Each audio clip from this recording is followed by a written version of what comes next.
My husband stole my bank account, draining it until only $5 remained. He then surprised my sister with a luxury car and a new house at her birthday party, where he publicly proposed to her. My parents supported his decision. The next week, my sister called about unpaid rent. I just smiled, knowing they'd soon be shocked by my surprise. I'm Kelly. Until recently, I thought I had my life all figured out. My husband, Frank, and I were happy living in a nice apartment in a good neighborhood.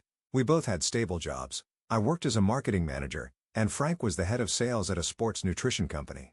Our plan was simple: save money for a house and then start a family. We lived a modest life, sharing one car. Every morning, Frank would drop me off at work on his way to his office, and I would find my own way home in the evening. It wasn't always easy, but we stayed focused on our goals. Everything changed when Frank's sister, Julie, came to stay with us. She was a widow with 3 young kids, and after losing her husband in a tragic accident, our in-laws were very protective of her. They didn't want her to feel lonely, so they sent her to stay with us. Frank was thrilled when she arrived, eagerly helping her with her bags. I smiled and went along with it. Sure, it'll be nice to spend time together, I said. At first, Frank's kindness toward Julie and her kids was sweet. He played with the children, listened to her problems, and made sure they were comfortable. But as days turned into weeks, his attention to Julie became overwhelming. He started expecting me to help her too. Kelly, can you do Julie's laundries? Why don't you take her shopping? She needs a break. After working all day, I now had to take care of Julie and her kids as well. I was exhausted, but Frank didn't seem to notice. One day, he told me firmly, "Julie is going through a tough time. We need to make her feel comfortable. Can't you be more understanding?" I stared at him in disbelief. "Frank, I'm trying, but I'm exhausted. I work all day, then come home to cook and clean for everyone." I felt invisible, like my feelings didn't matter anymore. "I need a break too," I said, feeling exhausted and frustrated. Frank frowned, unhappy with my response. "Julie is a single mom. She needs our support. You should be more understanding," he argued. Frank's constant attention to Julie and her kids made me feel pushed aside. Days turned into weeks, and Julie showed no sign of leaving. After long, tiring hours at the ad agency, I would come home only to cook and clean for everyone. Frank often criticized me, making me feel like nothing I did was good enough. One evening, as he complained about the food being too spicy for Julie, I nearly broke down. "Frank, I'm doing my best. I'm tired too, you know," I said, holding back tears. He quickly snapped back, defending Julie. "She's exhausted and busy with the kids. She doesn't have time to cook." I took a deep breath, trying to stay calm. "I understand that, but no buts, Kelly. We need to support her," he interrupted firmly. I nodded silently, avoiding another argument. I knew Julie was struggling, but I was exhausted too. I just wanted our life to go back to normal. One evening, as I washed the dinner dishes, I thought about how much had changed between Frank and me. Something felt different, and I was scared of where this was heading. Then, Frank suddenly broke the quiet. "Kelly, we need to talk," he said, leaning against the kitchen counter. I dried my hands, a bad feeling settling in my chest. "What is it?" I asked, trying to stay calm. "Julie is thinking about moving here for a job," he said, sounding excited. My heart skipped a beat. This came out of nowhere. "Oh, that's unexpected," I said carefully. "Yeah, isn't it great?" Frank continued, not noticing my discomfort. "And here's what I was thinking. You could quit your job and stay home to take care of the house and kids." The plate in my hand nearly slipped. The plate in my hand almost slipped and crashed into the sink. "Excuse me, you can't be serious," I stammered. Frank's face was firm. "I am serious. Julie needs to work, and someone has to take care of the kids." I was shocked. "Frank, I'm not giving up my career to babysit someone else's children. That's not fair." "What's not fair," he shot back, "is expecting Julie to do everything alone." I took a deep breath, trying to stay calm. "Let's think about this. Where does Julie plan to live if she gets this job?" Before Frank could answer, Julie strolled into the kitchen, grinning. "Oh, didn't Frank tell you? I'll be moving in here with my amazing brother. He's always been so supportive." I turned to Frank, my eyes demanding an explanation. He looked uncomfortable. "Kelly, can we talk about this later?" he muttered, avoiding my gaze. "No, Frank. We need to talk now," I insisted, my voice shaking. "I'm not okay with this. It's already crowded with just the 3 of us." Suddenly, Frank's face lit up as if he had a brilliant idea. "But, honey, this is perfect. We've been planning to buy a house anyway. Now we have an even better reason to move sooner. There will be plenty of space for everyone." I couldn't believe what I was hearing. "Frank, that's not the point. We can't just..." Before I could finish, he cut me off, already distracted. "Sorry, Kelly. We'll talk later. I promised the kids I'd play with them. And just like that, he was gone, leaving me standing there, speechless. From that day on, things changed. Frank stopped driving me to work, always with the same excuse. Sorry, babe, I'm really busy this morning. I knew something was off, but I had no proof. I was now dealing with my commute alone, on top of everything else. One afternoon, I came home early, hoping to rest and maybe cook dinner in peace. But as soon as I walked in, I was met with chaos. Julie was lounging on the couch, glued to a reality TV show, while her kids ran wild. Julie, I said, trying to stay calm. What's going on here? She barely looked up. Oh, hey, Kelly. The kids were bored, so I let them play. I glanced around in horror. The walls were covered in crayon scribbles. The sofa had strange stains. My beloved houseplants were knocked over, dirt scattered everywhere. This isn't playing, Julie. This is destroying our home, I said, struggling to hold back my frustration. I spoke to Julie, but she just shrugged and turned back to the TV. They're just kids, Kelly. Relax, she said. I took a deep breath, silently counting to 10. Trying to steer the conversation in a better direction, I asked, Julie, Marty looking for a job? Any luck? She waved her hand dismissively. Oh, I've sent my resume to a bunch of places, but nothing good has come up. They all want too much work for too little pay. I'm not that desperate. I clenched my teeth, holding back my frustration. Of course, she wasn't desperate. She was living comfortably in our home while Frank and I paid for everything and handled all the chores. That night, as Frank and I got ready for bed, I tried to talk to him again. Frank, we need some rules. Julie can't just let the kids run wild, and she needs to help with the housework. Frank sighed, clearly annoyed. Kelly, she's going through a rough time. Can't you give her a break? A break? Frank, I have been giving her a break for weeks. Our home is a disaster. I'm doing everything, and somehow, I'm the bad guy for asking for help. Keep your voice down, he muttered. You'll wake everyone up. I know it's not perfect, but she's family. We have to stick together. Later, as I lay in bed listening to Frank's steady breathing, I couldn't help but wonder, when did stop being part of this family? And how much longer could I live like this? Days passed, then weeks. The house only became more chaotic. Frank acted as if nothing was wrong, completely ignoring the mess and stress his sister and her kids were causing. Anytime I tried to bring some order, Julie would run to Frank with complaints. One evening, I overheard her talking to him, pretending to be concerned. Frank, I don't think Kelly likes the kids. She's always telling them off and making them clean. They're just children, you know? I waited, hoping Frank would defend me, explain that asking for basic cleanliness wasn't unreasonable. Instead, I heard him sigh. I'm sorry, Julie. I'll talk to her. That night, Frank confronted me in our bedroom. Look at this place, Kelly. It's a mess. If you can't handle it with the kids around, then maybe. I tensed, already dreading what he was about to say. Maybe what, Frank? I cut in. Maybe you should quit your job.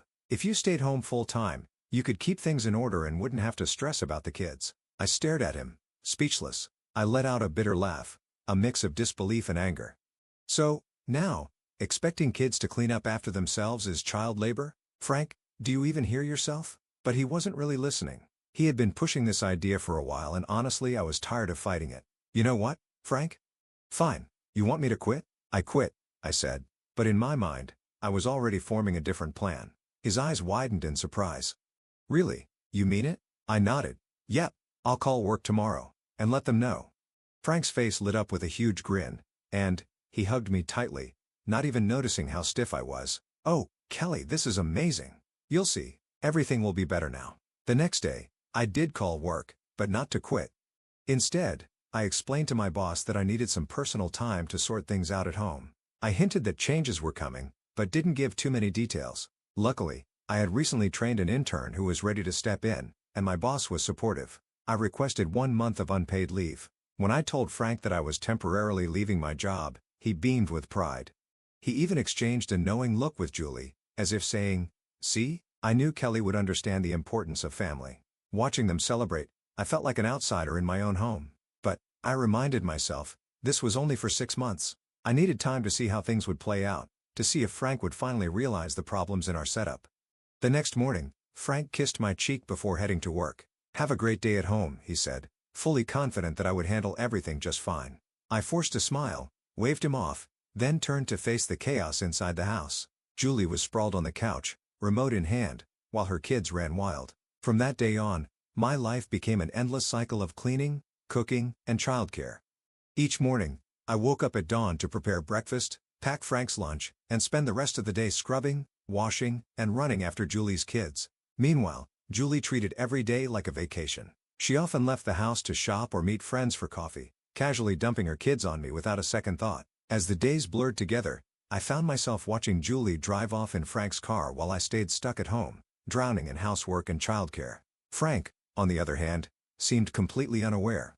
He would come home, give me a quick peck on the cheek, and casually ask, "So, how was your day?" As if this was the life I had chosen. I had always dreamed of building a life with Frank, not sacrificing everything for his sister's comfort. One evening, as I served a dinner I had spent hours preparing, while Julie took a nap, Frank casually announced that Julie's birthday was coming up. He had planned something special and told her to keep the evening of the 14th free. On her birthday, we all drove to Polo's Mexican, the most expensive restaurant in town. It was a place Frank and I had once dreamed of visiting for our anniversaries but had always decided against to save money for a house. When we arrived, Frank's parents were already there. They greeted Julie warmly, showering her with attention, while barely acknowledging me. As we sat down, I felt more like an outsider than a guest at the celebration. The entire dinner conversation revolved around Julie, her struggles, her strengths, her dreams. I stayed quiet, feeling more invisible with each passing moment.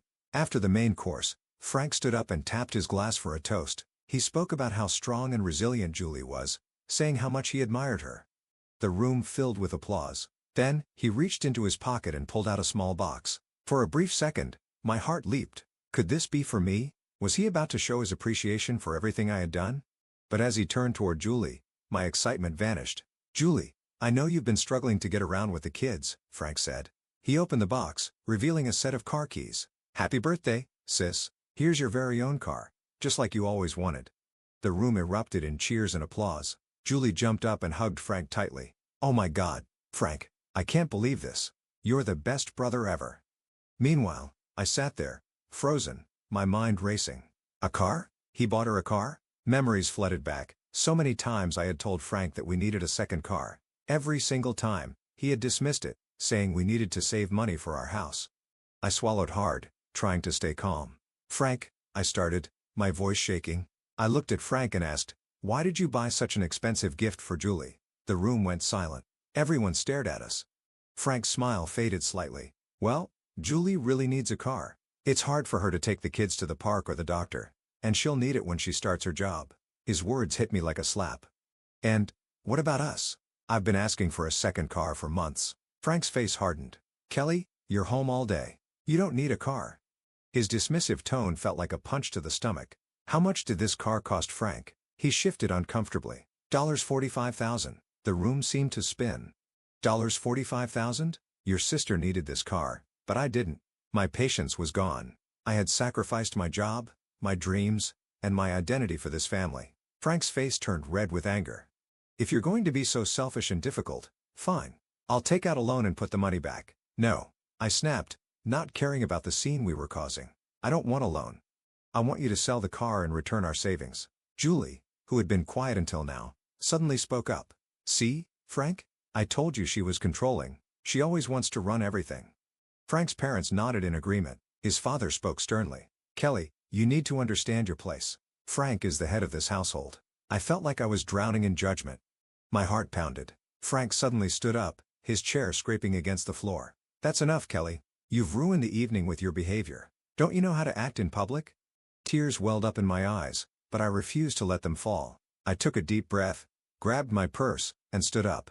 "I'm leaving." My voice was steady. Frank, now ignoring the shocked looks from other diners, exploded. "Get out, you ungrateful freeloader. I'm the one making the money, and you dare to question me? Maybe if you actually worked, you'd have a say." His words hit me like daggers. I wanted to scream that I hadn't quit my job, that I was only on leave. But what was the point? They had already made up their minds about me. I turned and walked out of the restaurant, his angry words still echoing behind me, about how I lived off him and dared to complain. The cold night air hit my face as tears finally spilled down my cheeks. Humiliation, anger, and something else, a firm decision forming in my heart. This was over. When I reached our apartment, my hands trembled as I tried to unlock the door. Inside, Julie looked up in surprise as I stormed in, my face streaked with tears. I walked straight to our bedroom. I packed my suitcase without thinking, just clothes, essentials, and a few things that meant the most to me. I left Frank a short note. I'm at a hotel. Don't contact me. The hotel room felt empty, but at least it was a safe space. That night, I barely slept, replaying the awful dinner in my head. By morning, I knew what I had to do. As soon as her office opened, I called a well-known divorce Scot, Helen Hadsell. Sitting in her office, I told her everything. How my marriage had slowly fallen apart, how Frank had betrayed me financially, and the humiliation I had endured. Julie listened carefully, taking notes. Based on what you've told me, you have strong grounds for divorce, she said when I finished. Determined to start fresh, I found a small apartment near my job and asked to return to work early. My boss quickly agreed. As I settled into a new routine, I hoped for a peaceful divorce. I didn't want revenge, just fairness. During our first mediation session, I kept it simple. Let's handle this calmly. Just return the money you used for your sister's car, and we can split the rest of our savings equally. Frank scoffed. That car was a gift. You're being unreasonable. It soon became clear we weren't going to settle this easily. After several frustrating meetings, I realized we would have to take it to court. The next few months became a blur of legal battles. Frank fought me every step of the way, trying to make me look bad. Finally, after what felt like forever, the judge made her decision. Mr. Johnson used shared funds to buy a car for his sister without his wife's consent. This was unlawful. He must repay Mrs. Johnson half the car's value and cover all legal fees. Relief washed over me. This wasn't just about money, it was about justice. About being heard. About standing up for myself. Frank was furious as we left the courthouse. I hope you're happy, he hissed. You're just greedy. In the weeks that followed, he obeyed the court order. He transferred the money to my account, though he had to take out a loan to do it. I felt no guilt. His choices led us here. Now, we were both dealing with the consequences. 4 months after the divorce, I had finally found peace. My little apartment was calm and quiet, the complete opposite of my old life. I reconnected with old friends, threw myself into my job, and even started a small herb garden on my balcony. For the first time in a long time, I felt happy. One quiet Thursday, a knock at the door startled me. Peeking through the peephole, my heart skipped a beat. Frank. He looked tired, messy, and anxious. Curiosity got the best of me, and I opened the door. Kelly, he said, his voice rough. Can we talk? I hesitated but finally stepped aside to let him in. He glanced around my neat, cozy apartment.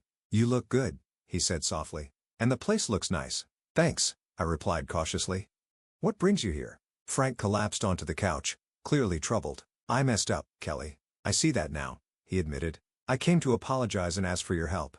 I sat across from him, waiting for him to continue. He sighed heavily and confessed that he had lost his job due to company downsizing. He was struggling financially, still burdened by the loan for Julie's car. Julie refuses to sell the car or find a job, he said, rubbing his face. She says she's not ready yet. I felt a small sense of satisfaction, but I stayed calm. I'm sorry to hear that, Frank, I said evenly. But, I don't see how I can help. He looked at me, desperation in his eyes. Our apartment is a mess. Julie doesn't clean, and the kids are out of control. We're at risk of eviction because of the mess and noise. He exhaled shakily. I finally understand. Julie isn't just struggling. She's using me, and I let it happen. As he spoke, I felt a mix of emotions, vindication, pity, even a bit of sadness. He finally saw the truth, but it was too late. Frank's voice wavered. I want a fresh start, Kelly. I know I don't deserve another chance, but I miss us. I've learned so much. Maybe with your help, we could fix things. For a moment, his words took me back to the early days of our marriage, our shared dreams, our plans for the future. But then, the pain of his betrayal, the humiliation, and all those months of feeling unseen and unappreciated came rushing back. I took a deep breath. Frank, I appreciate your apology, and I'm sorry for what you're going through. But I can't go back. His face fell, but he didn't give up. Kelly, I've changed. I see everything so clearly now. I spoke softly, but firmly. And I've changed too, Frank. These past few months have shown me my own strength and what I deserve. If you could betray me once, what's stopping you from doing it again when things get hard? I wouldn't, he insisted. I've learned my lesson. Maybe you have, I said gently, but that doesn't change my decision. I nodded. Maybe you have, but that doesn't change the fact that I've found happiness and freedom on my own. I enjoy making my own decisions without worrying about a partner who didn't appreciate me. Frank's shoulders slumped in defeat. So, there's no chance for us? He asked quietly. I stood up, signaling the conversation was over. It's best you leave, Frank. I really do hope things get better for you, but I'm not the solution. You need to rely on yourself and make your own choices. He nodded slowly and walked to the door. Before leaving, he turned back one last time. I really am sorry, Kelly, for everything. I know, I said softly. Goodbye, Frank. As I closed the door behind him, I leaned against it and let out a deep breath. A rush of emotions filled me: sadness for the dreams we once had, a small sense of triumph that he finally saw his mistakes. But more than anything, I felt free.